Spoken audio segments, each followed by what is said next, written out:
بسم اللہ الرحمن الرحیم۔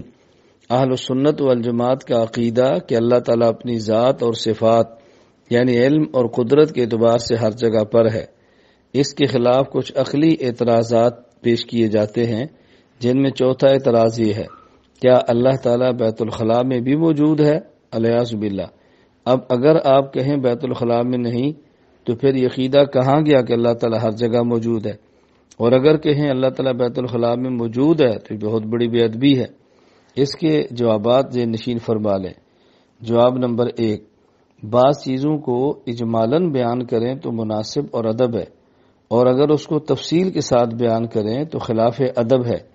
مثلا سسر اپنے داماد کو یہ تو کہہ سکتا ہے کہ میری بیٹی کے حقوق کا خیال کرنا، لیکن حقوق میں سے ہر حق کا نام لے کر اپنے داماد کو کہے تو یہ بات ایک نامناسب معلوم ہوتی ہے کہ یہ حق بھی ہے، یہ حق بھی ہے، یہ حق بھی ہے۔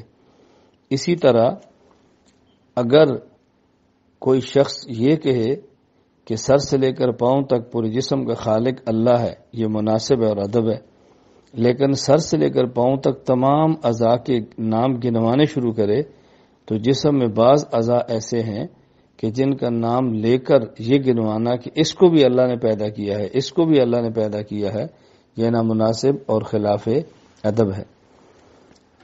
جواب نمبر 2، یہ اعتراض تو تب ہوتا ہے جب ہم اللہ تعالیٰ کے جسم کو مانیں، اور جب اللہ کو موجود بلا جسم اور بغیر جسم کے مانیں پھر اس پر کوئی اعتراض نہیں۔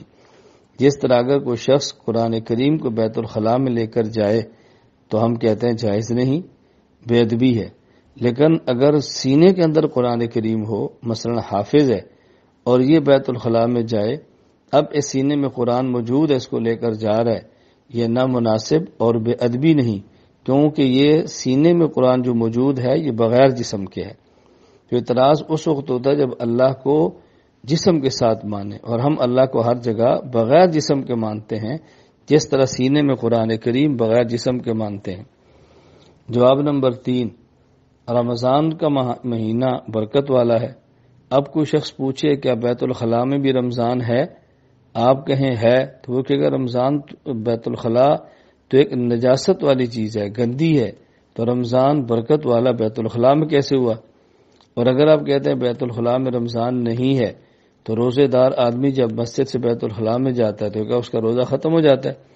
اس کا آسان جواب یہ ہے، یہ اعتراض تب ہو جب ہم رمضان کو جسم والا مانیں، اور جب ہم رمضان کو بغیر جسم کے مانتے ہیں تو پھر کوئی اعتراض ہی نہیں ہے۔